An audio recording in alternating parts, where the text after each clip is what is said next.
ainda, presidente, que em outro núcleo investigatório, em várias PETs, estão inúmeros deputados federais, alguns senadores da República e outras autoridades com foro privilegiado. Exatamente por isso reconhecemos à época a conexão prevista no artigo 76 do Código de Processo Penal e mantivemos a competência. Então, afasto, por evidente existência de conexão entre as condutas atribuídas ao réu Aécio Lúcio Costa Pereira e os demais investigados, afasto novamente, aqui seria então, presidente,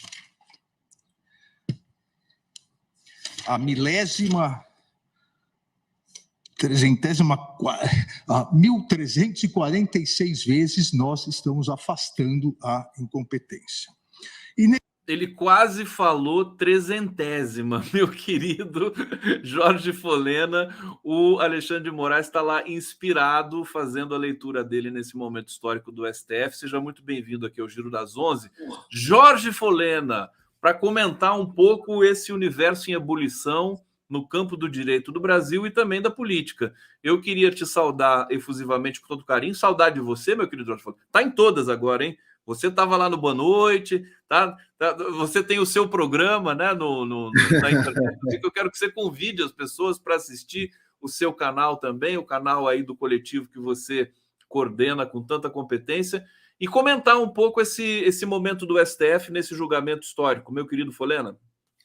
Ô Conde, tudo bem? Olha, satisfação estar contigo, também estava com saudade de você. Estamos aí na luta, mas ninguém consegue superar você, Conde. Volto a dizer, eu ligo a televisão, qualquer meio pela manhã tá lá o Conde, tá? No almoço tá o Conde, à tarde tá o Conde, à noite de madrugada também. Então você é genial, como eu sempre digo. Ô Conde, olha, o momento nosso é um momento assim muito delicado. Eu queria começar por isso, para depois falar da questão do julgamento. Por quê? Na semana passada, aqui mesmo no Giro das 11, nós tivemos a possibilidade de comentar o início não, isso já está acontecendo já há um tempo, mas ficou bem evidente na semana passada, quando o presidente Lula, né, no seu conversa com o presidente, fez uma manifestação em defesa dos ministros do Supremo Tribunal Federal para não serem expostos ao ódio, esse ódio cujo julgamento, né, está começando a ocorrer hoje no Supremo Tribunal Federal. Muito bem, distorceram a fala do presidente Lula, os grandes meios de comunicação, os meios corporativos, tradicionais, para dizer que o presidente Lula falava em voto secreto de ministro do Supremo Tribunal Federal, o que ele nunca falou voto secreto. Ele falou na manifestação dele de improviso para não expor os ministros. Isso é uma outra coisa. Mas já começava, Conde, ficou para mim claro, todo o processo de distorção, né, de tudo que o presidente e o governo vieram a fazer. Aí tivemos o acontecimento, infelizmente, está ocorrendo ainda, e aproveito a oportunidade para me solidarizar com todo o povo do estado do Rio Grande do Sul, das chuvas, das fortes chuvas, decorrência, né, das mudanças climáticas que muitos não acreditam. Isso é muito sério. O homem está destruindo o meio ambiente, está destruindo tudo, e as consequências vêm aí. Então, infelizmente, né, essas chuvas no Rio Grande do Sul, né, têm uma correlação direta com a mudança climática. Então, o presidente Lula, que tinha que ir para o G20, que era importantíssimo, me mandou, né, mandou seus ministros para o Rio Grande do Sul, foi o vice-presidente da República, veio a grande mídia e distorceu, dizendo que o Lula não estaria se solidarizando ao povo do Rio Grande do Sul, não estaria no Rio Grande do Sul. O que também é mais uma mentira midiática promovida pelos grandes meios. E agora, Conde, né, com a decisão na semana passada também do ministro Toffoli com relação à Lava Jato, em que ele deixou claro que todo mundo já sabia, todo mundo, até as pedras, né, até das calçadas sabem que a Operação Lava Jato foi uma fraude perpetrada contra o Brasil, contra a soberania do Brasil, contra o processo de desenvolvimento do Brasil e contra o povo brasileiro. Então, o que o ministro Toffoli nada mais fez, ao reconhecer no seu voto, tornando nula a delação, perdão, o acordo de leniência da Odebrecht, foi dizer o que todo mundo já sabia e que o próprio tribunal já tinha manifestado, né, a partir do julgamento do presidente Lula, da suspeição do ex-juiz, que era, a meu juízo, um juiz que sempre foi o juiz primário, ele era um juiz primário, lá da primeira instância, primário nesse sentido, do Paraná, que não era competente para julgar o presidente Lula, além de ser suspeito, além de ser suspeitíssimo por tudo que fez. Então, Conde, o que está acontecendo? Está acontecendo, nesse momento, ataques sistemáticos por parte dos meios de comunicação contra o presidente Lula. E aí vem, né, isso eu estou falando aqui, é o efeito. Mas eu queria compartilhar aqui com os nossos internautas, contigo, né, uma reflexão. O presidente Lula, ao ser eleito, ele tem um compromisso com o país, com a soberania do Brasil e com o povo brasileiro, em levar adiante o desenvolvimento do Brasil que ficou paralisado.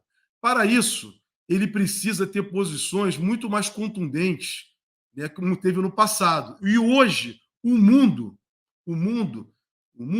tem se reposicionado também. Os países que têm as mesmas características do Brasil, países que estão no chamado processo de desenvolvimento e outros até num grande estágio de desenvolvimento, como é o caso da China, estão buscando um novo caminho, um caminho contra o imperialismo exploratório norte-americano.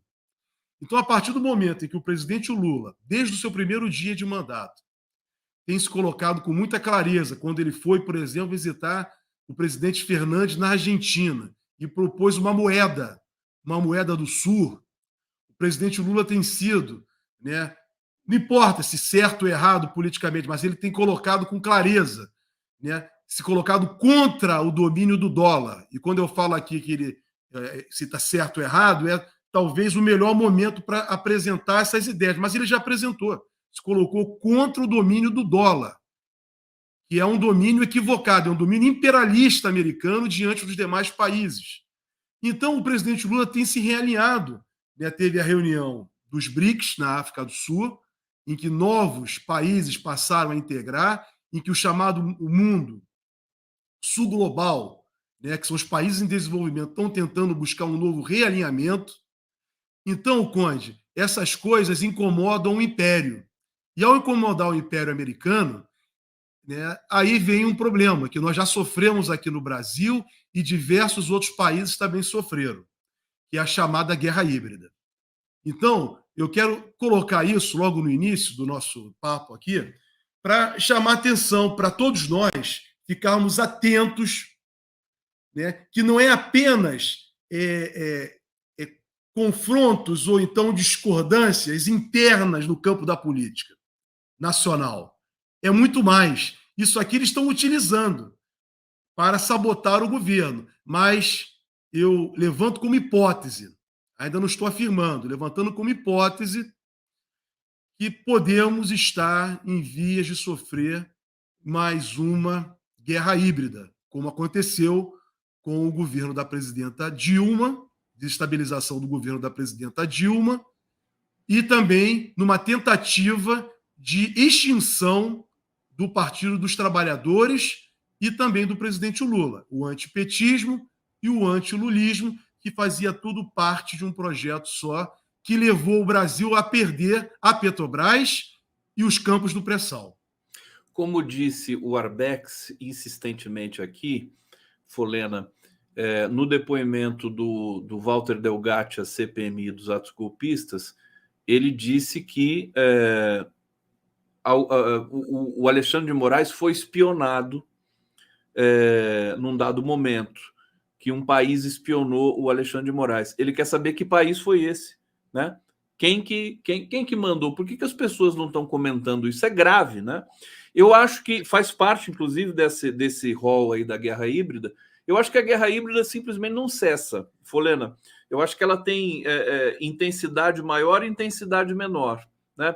E pelo que você está dizendo, eu vou traduzir assim, tá? A intensidade está aumentando. Agora, ao mesmo tempo, a história também está nos empurrando para uma situação um pouco diferente daquelas que a gente conhece. Por exemplo, os militares estão desmoralizados, a Polícia Federal está forte, investigando. Ontem teve a questão do Braga Neto. Agora, antes de falar desse cenário geral, eu queria tirar duas dúvidas com você com relação às decisões recentes do STF e com relação à delação do Mauro Cid. Então, vamos primeiro para o STF para você explicar para a gente o que exatamente o Dias Toffoli apresentou nessa resolução da anulação da leniência da Odebrecht. Houve críticas em vários pontos, você deve ter tomado ciência disso, né? Foi elogiado por muitos, mas também foi criticado por alguns especialistas, no sentido de que ele estaria acelerando demais um processo que poderia, inclusive, jogar o sistema todo, né, jurídico brasileiro numa espécie de ebulição. Explica para a gente o que o Toffoli decidiu, afinal de contas. O Conde, na semana passada, eu comentei isso com você, e foi uma decisão, né, não foi uma decisão de colegiado, foi uma decisão do relator do caso agora, que é o ministro Toffoli, que saiu da primeira turma, foi para a segunda turma, sucedendo o ministro Ricardo Lewandowski, que se aposentou. Então, ele assumiu todos os casos que eram do Lewandowski na segunda turma, entre eles esse caso os casos relacionados à Operação Lava Jato. Muito bem. Eu entendo, Conde, quando ele tomou essa decisão, ele não tomou essa decisão sem antes conversar com seus outros pares. Não necessariamente com todos, obviamente, mas ele deve ter conversado com uma grande, né, maioria do seu colegiado para poder chegar a essa conclusão. E o que ele fez foi nada mais, nada menos do que anular o acordo de leniência no qual estava envolvida a Odebrecht, que pagou, inclusive, por esse acordo de leniência, teve que fazer um pagamento, né, para poder restabelecer as suas atividades. Ocorre, Conde, que aí que está o ponto. Qual é a questão? O que o ministro Toffoli se baseou foi exatamente que não havia um acordo na época firmado entre o Brasil, o Ministério na época, a Lava Jato obteve informações no exterior, tanto na Suíça como nos Estados Unidos, sem ter tido ainda um acordo firmado, uma solicitação firmada pelo governo brasileiro. Eles se anteciparam. Então, além disso, ele também voltou a resgatar, né, toda aquela situação que nós verificamos em delações, né, tentativas de extorsão, né, pressões psicológicas exercidas sobre as pessoas. Então, o que ele trouxe, né, inclusive com base em informações da Operação Sputnik, que ele acabou, mais uma vez, liberando, já estava liberado pelo ministro Lewandowski, e agora também, foi exatamente trazer isso para o debate. Então, o que eu posso colocar para você, o que o ministro Toffoli fez é algo que ele está baseado nas provas em que ele examinou como juiz e chegou à conclusão do que aquele acordo foi um acordo que não deveria ter sido firmado daquela maneira, como foi feito anteriormente. E aí, a crítica é porque tem outros acordos de leniência. Mas não é isso. Que se está errado, Conde, é igual a prisão do presidente Lula. O presidente Lula ficou preso 581 dias, a meu modo de ver, de uma forma totalmente equivocada. E foi preso, inclusive, a partir de uma construção jurisprudencial casuísta do próprio Supremo Tribunal Federal.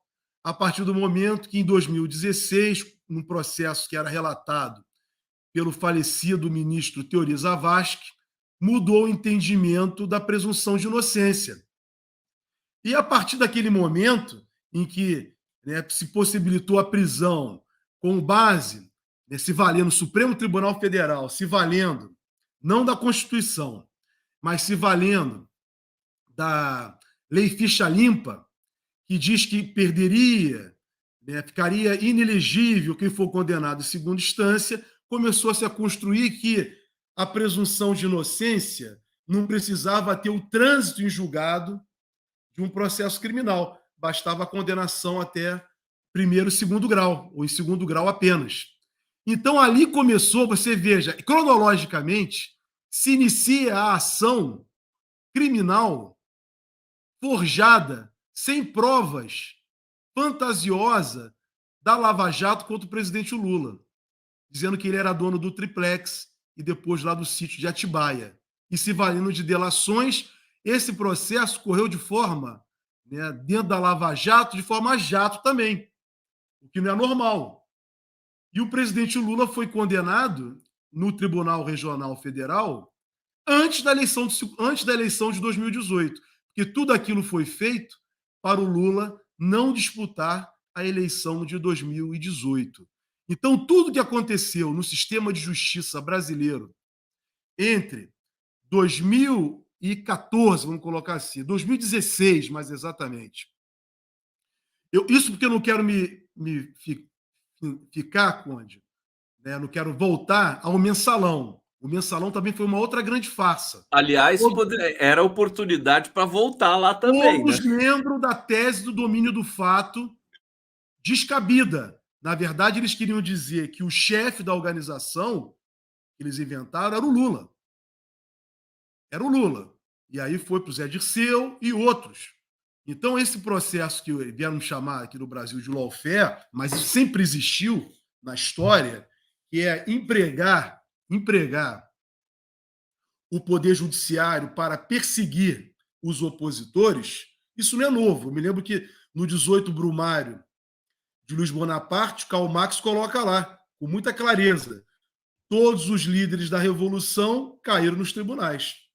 Então, Conde, quero voltar a essa questão que você formula, que ela é importantíssima para todos nós compreendermos o que se passou no sistema de justiça brasileiro e o que se pretende estar ocorrendo do governo Bolsonaro para frente. Então, ali naquele momento que nós passamos a ter, desde o julgamento do mensalão, é um comportamento midiático, com utilização da TV Justiça, quero lembrar isso de novo, né, com as televisões privadas, essas redes, mídia corporativa, 24 horas incendiando a população, de modo a afirmar que o governo do presidente Lula era um governo corrupto, que as grandes lideranças do Partido dos Trabalhadores que foram presas e muitas depois até absolvidas eram corruptas, foram presas, inclusive, tem as grandes lideranças, José Genuíno, Zé Dirceu. Então, eram expoentes da política brasileira que foram retirados da política brasileira nesse processo de perseguição que começa com o mensalão. E depois nós vamos ter a Lava Jato. E a Lava Jato, tudo dentro desse processo, que podemos também colocar dentro de um processo de guerra híbrida, na qual a Lava Jato, Sérgio Moro, Dallagnol, Força Tarefa, os delegados da Polícia Federal lá de Curitiba, Santa Catarina, fizeram parte. O juiz aqui da Justiça Federal do Rio de Janeiro, que já está afastado. Então, tudo isso faz parte de um processo, Conde, conspiratório. Então, o que eu quero, para responder a sua pergunta com relação à atitude do ministro Dias Toffoli, que também foi muito vacilante, quero dizer isso, não quero passar aqui. Gilmar Mendes foi muito vacilante. Quero lembrar que foi Gilmar Mendes, quando era presidente do Tribunal. Praticamente todos eles, né? Todos eles foram vacilantes. Porque a pressão foi muito grande. Essa pressão midiática foi muito grande. E aí agora vem a preocupação. Por isso que eu quis abrir o nosso papo aqui, falando desses ataques. Por quê? Nós temos que agora, né, compreender, né, que da mesma forma que eles fizeram no passado, eles poderão fazer agora de novo. Inclusive os ministros da Suprema Corte. Folena, se você me permite fazer um comentário, eu acho o seguinte, não, porque você está indo por um caminho de leitura que eu ainda não tinha me dado conta e quero colaborar aqui e te devolver, que é o seguinte, o ataque que o Lula está sofrendo nesse momento é um ataque que resvala na condição pessoal dele, pelas falas dele. A gente viu a fala dele. Hoje o Hélio Gaspari está escrevendo sobre isso, né? A fala dele na Índia, sobre o TPI, Tribunal Penal Internacional, que, aliás, é uma questão técnica também que eu quero, se der tempo, perguntar para você, mas eu quero concentrar no tipo de ataque que o Lula está sofrendo, né? E nas coisas, por exemplo, nesses deslizes, aspas, que ele eventualmente dá para desacreditar a condição mental, né, do presidente. Isso pode acabar mal, de fato. Eu acho que você está fazendo um alerta importante para isso. Você concorda com essa leitura? É exatamente isso que estou querendo alertar, Conde, porque se nós chegamos no fundo do poço, que é a representação do bolsonarismo, dos ataques às instituições liberais, vou dizer assim, essas instituições democráticas que estão aí, que hoje começa o julgamento no Supremo Tribunal Federal, inclusive a grande mídia foi atacada, gerando e possibilitando o campo fértil para o fascismo no Brasil, foi por causa desses atos. E aí, esses atos do passado, de ataques ao governo do PT, da presidenta Dilma, ao presidente Lula, a prisão do presidente Lula e a destruição do país, da perda. Volto a destacar, tudo está relacionado. Você falou ainda agora da questão da espionagem, né, a possível espionagem do Alexandre de Moraes. Mas eu posso afirmar, porque foi dito e confirmado, que a presidenta Dilma foi espionada, que a Angela Merkel foi espionada e que outros dirigentes também foram espionados. Isso é aquele rapaz, o Snowden, que está lá na Rússia, veio divulgar depois. Então, Conde, nós estamos diante, isso, inclusive o Assange, né? O Assange está preso indevidamente por fazer jornalismo de qualidade por causa disso, porque ele denunciou essas ações do imperialismo americano. E que o presidente Lula, né, na sua visão de um defensor do Brasil, de um brasileiro que não é capacho, que não é vassalo, está fazendo. O presidente Lula está defendendo o Brasil, a sua soberania e o seu povo. Então, é isso que está em jogo, porque o que interessa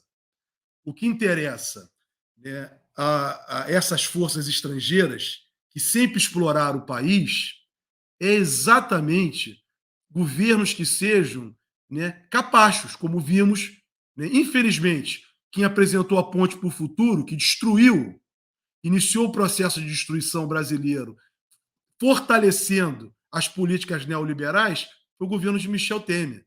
O governo de Bolsonaro, ele se dizia: eu bato continência para a bandeira americana e vou destruir com tudo. Não é retórica. Eu não estou falando aqui de retórica. Eu estou falando é que nós sentimos na pele, Conde, a prostituição infantil, que é algo terrível, voltou para o país. As crianças não estão com o governo de Michel, com um golpe contra a presidenta Dilma, a prostituição infantil voltou. As crianças não estão na escola.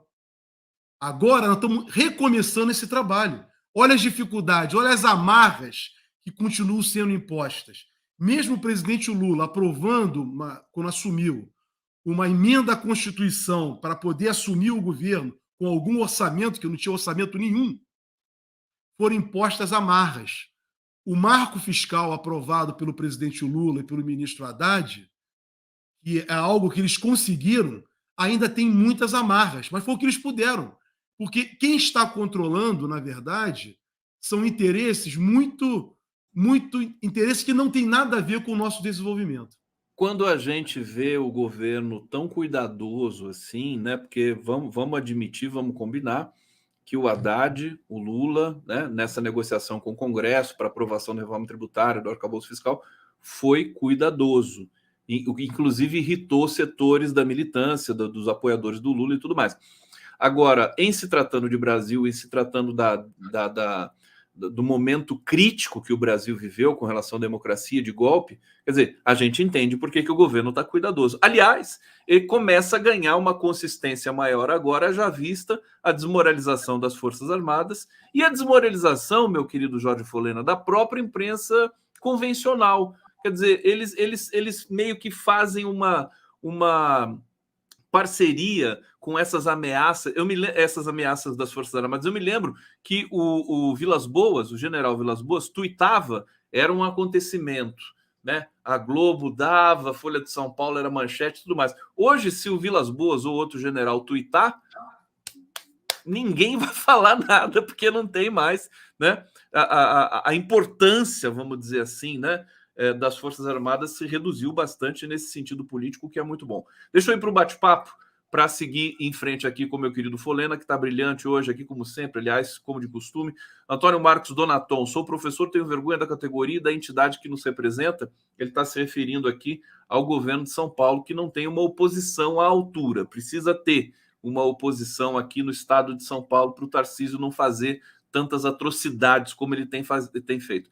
Fernando Bai, a maior cheia do rio Taquari aconteceu em 1941 com um nível de 29,92 metros.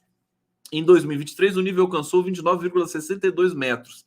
Nada de novo, direito não é ciência, não sei porque está falando direito não é ciência. Eu falei, porque eu fiz referência à questão climática, poderia, as chuvas no Rio Grande do Sul ter uma relação com as mudanças Claro. climáticas. Não é só no Rio Grande do Sul, né? O Fernando Bai é um crítico dessa hipótese aí do aquecimento global, mas a gente está percebendo que muitos eventos extremos estão mais recorrentes, né? Pode ter tido alguma coisa maior no passado, mas talvez a recorrência que seja a questão principal. Márcia Fabrício, estamos aqui fazendo o debate.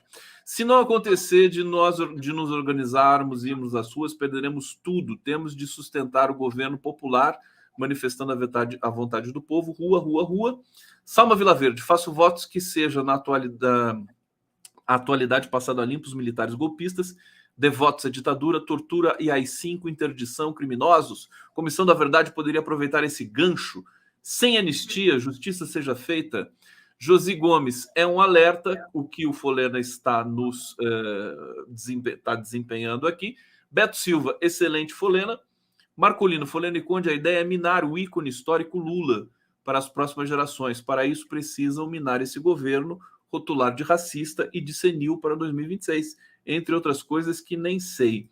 E o Tyrannosaurus Rex veio lá do passado mais profundo do planeta Terra para dizer Jorge Folena brilhando na explanação. Folena, posso tirar mais uma dúvida técnica com você? Isso. Sobre a delação do Mauro Cid também espraiou uma celeuma. Você é um arguto analista desse ponto, dos métodos da Lava Jato. Uhum. Eu entendi que os métodos da Polícia Federal foram completamente diferentes para fazer esse acordo de colaboração com o Mauro Cid. O que você pode dizer para a gente sobre isso? Conde, eu vou separar isso, tá? Vou separar em duas situações. Uma, primeiro eu quero esclarecer o seguinte: eu não concordo com esse instrumento, com esse instituto da delação. Não concordo com ele, como advogado que sou. Eu acho que quem tem que fazer a investigação é o Estado, é a polícia, é o Ministério Público. Eles é que têm que fazer a investigação. Essa situação, eu não concordo por isso. Eu acho que a experiência que nós temos de toda forma de entreguismo, né, na história, ela nunca foi boa. E o melhor exemplo disso foi o que se passou com o presidente Lula. Se valeram do Instituto da Delação para prender o presidente Lula e outras pessoas mais. Agora vem outro ponto. Então, esse é o ponto que eu queria ressaltar, que eu, como advogado, eu sou um dos advogados que não defendo o Instituto de Delação. Muito bem.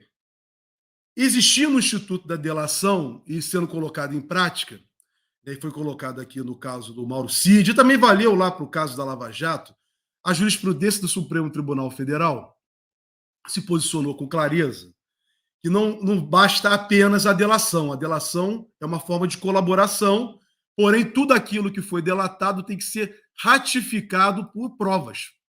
Por provas. Então não basta a delação. Foi isso que o Dallagnol e Moro fizeram.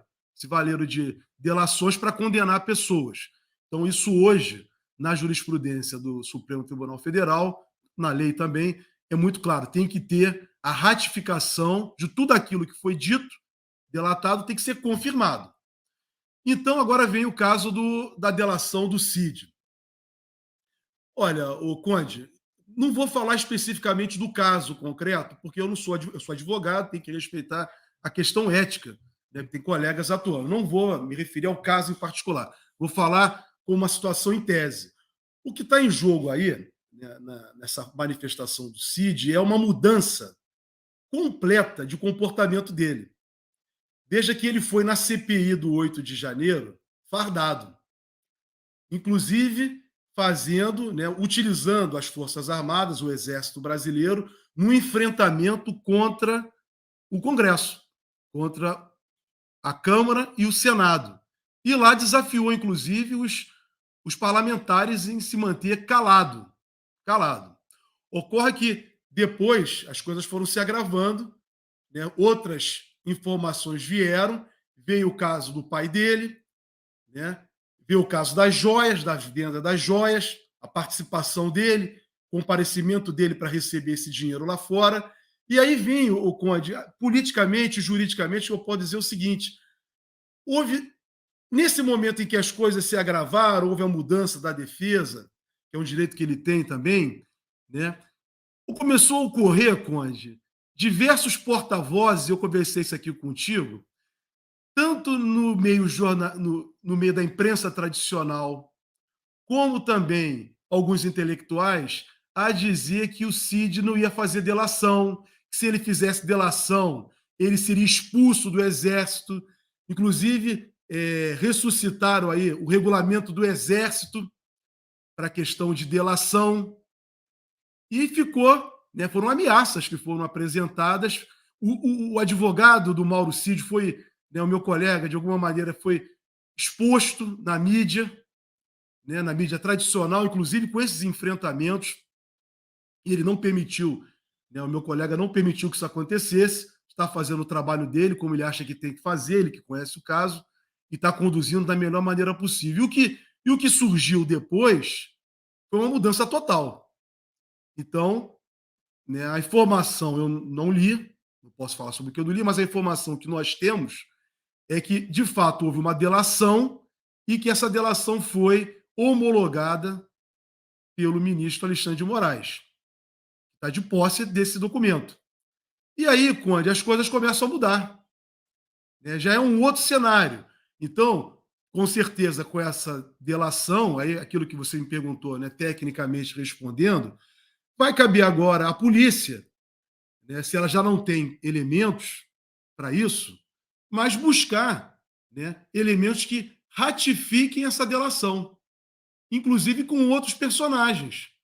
Né, pode ter personagens, não sei, provavelmente é o que dizem, personagens, né, que estavam diretamente ligados ao governo anterior. Ministros que podem ser ministros militares, ou que, melhor, que foram militares, né? Pode ser o presidente. Então, pode ser uma série de coisas. Pode ter relação com os atos terroristas de 8 de janeiro, e não apenas, né, a questão das joias, né, não apenas com relação à questão do cartão de vacinação. Muitas outras coisas poderão acontecer. Mas isso, eu entendo, Conde, que virão no momento oportuno. Porque o ministro Alexandre de Moraes, até então, ele não tem cometido nenhuma precipitação.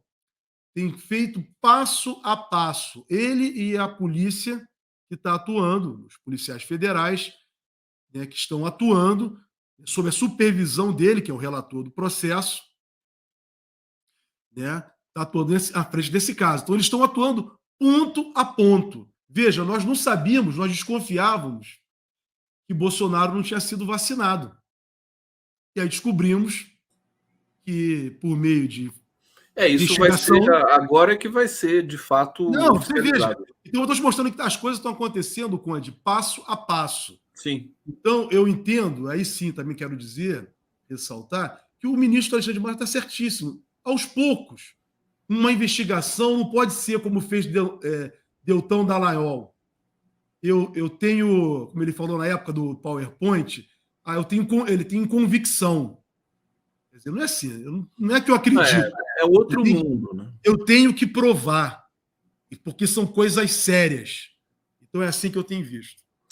Jorge Folena, chegamos ao final do nosso Giro das 11, sempre muito bom conversar contigo, obrigado aí tomando sua aguinha, né, para enfrentar mais um dia de trabalho agora na parte da tarde, né, meu Muito querido calor, Folena? muito calor. Muito calor. Muito calor, já começando a primavera, aqui antecipando no Rio de Janeiro, mais de 30 graus, quem está no Rio sabe o que eu estou falando, um dia bonito, um céu azul, mas, por outro lado, fica a nossa solidariedade, mais uma vez, aí ao povo do Rio Grande do Sul, diante dessas chuvas, né, Mais uma vez, e a gente vai passe logo tudo isso, sabe? continuar cobrindo todas as questões aí do Rio Grande do Sul durante a nossa programação aqui ao longo do dia. Obrigado a todos, obrigado, pessoal, Coletivo 247, aqui a TVT também que nos retransmite ao vivo. Um abraço para o Danilo, que está na operação aqui, fazendo a nossa conversão para a TV aberta. A gente volta amanhã, mais uma vez, pontualmente às 11 horas. Valeu, Folena, valeu, gente! Valeu, Conte. Tchau, tchau.